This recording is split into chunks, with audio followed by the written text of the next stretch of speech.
This video will explain the process of how to use the data dashboards for each of the schools. Simply go to shared drives.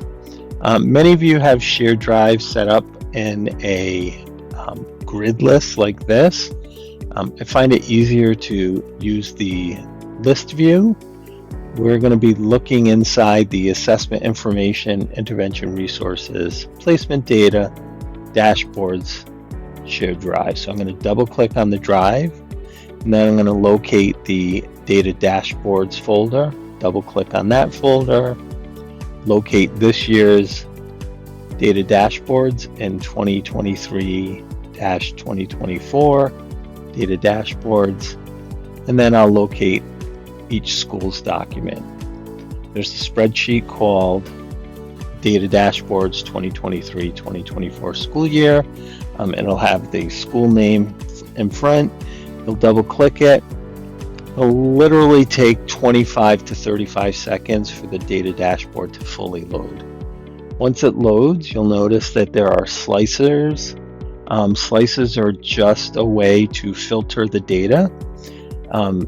What's great about the way this is set up is anyone who has it open can work on it and not impact anyone else's view. You'll notice that there are black slicers, which have demographic data. Blue slicers have data regarding conduct.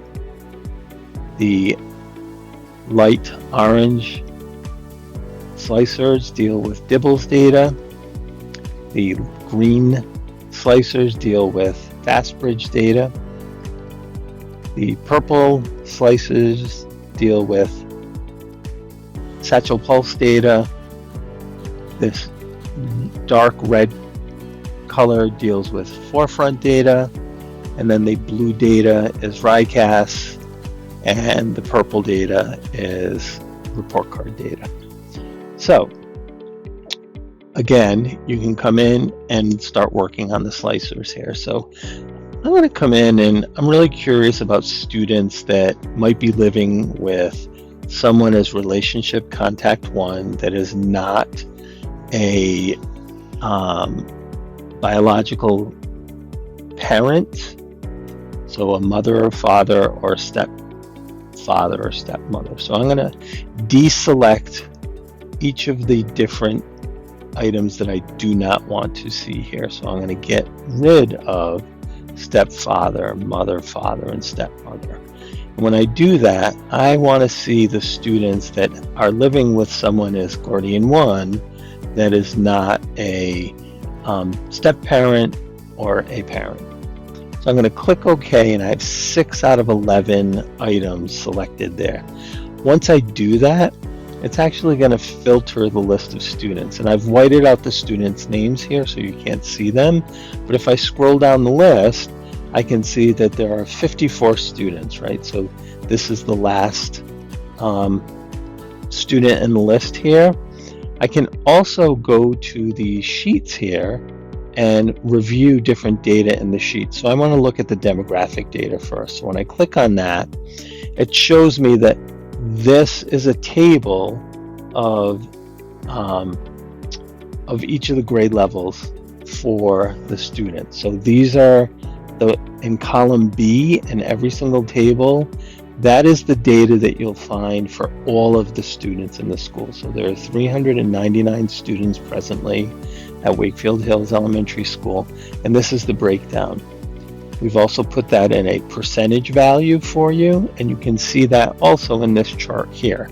So the first chart deals with the raw percent of students, and then the column C deals with the filtered totals, right? So we have 77 kindergarten students in the school, but we have 5 students who are kindergarten age who represent that group of 54 students who have an adult or a sibling that is taking care of them that is not a biological or step parent.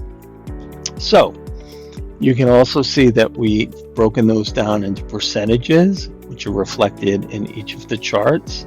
And then you can see the filtered percentages here, and also the filtered chart. So I can see that of these groups, I can see that 18% of the first grade kids are represented in the school, but the kids who are in that group of 54, 29% of them are first graders and 29% are second graders, right? But you can see that the number of second graders is a few percentage points, 5 percentage points off. Where here, we have a span of 10 percentage points differences. So what you'll also notice is that this disproportionality rule is represented in column F.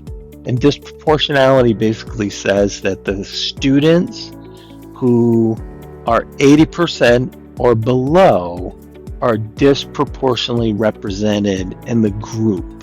So we have more students, 29.63% of grade 1 students versus 18% or 18.8% of the students and the whole student body. So we can see that there's disproportionality in grade 1 students and disproportionality in grade 3 students.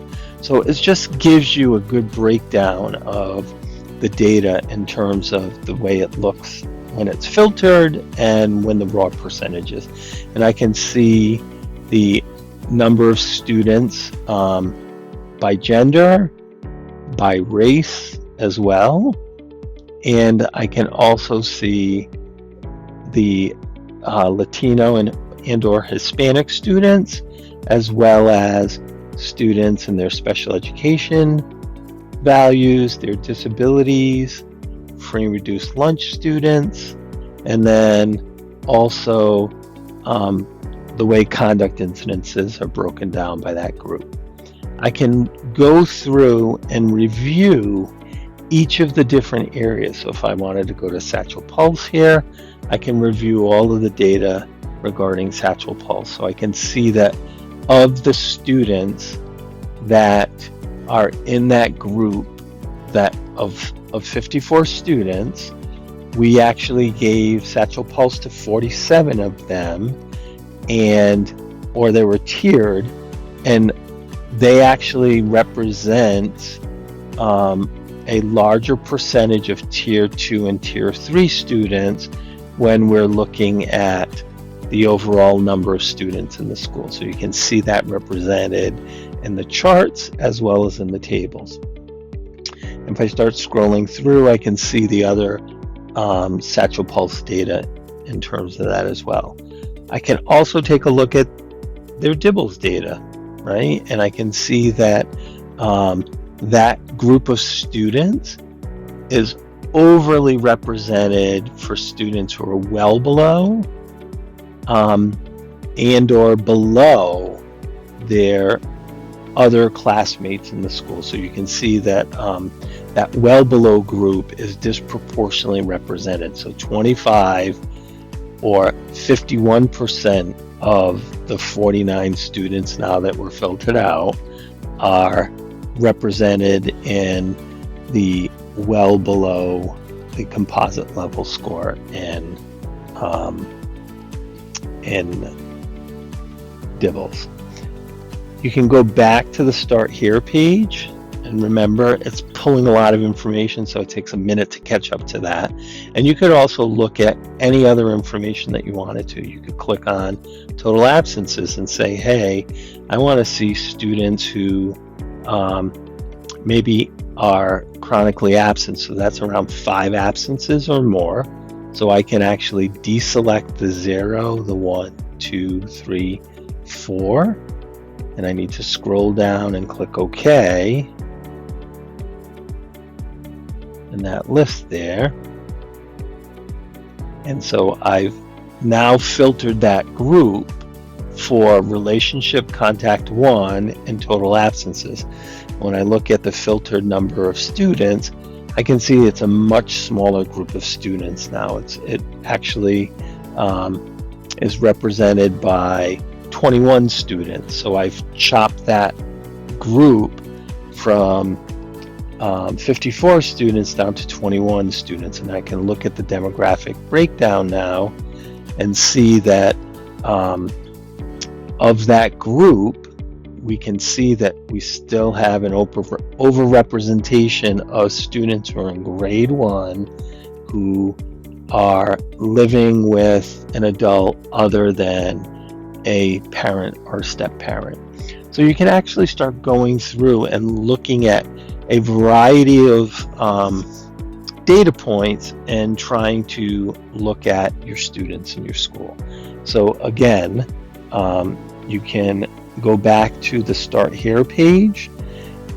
You can shut off or select all of the values and do that for all of the filters, but sometimes when you have a lot of filters that you've started to use, it's just as easy to reload the page by clicking on the reset button here, or by clicking in the URL and hitting enter, and it'll recycle or refresh that page. And what it does is it will go and clear out any of the filters or slicers that were selected and bring it back to the original state. So that's the process that you'll use to get to the data dashboards and review some of the data.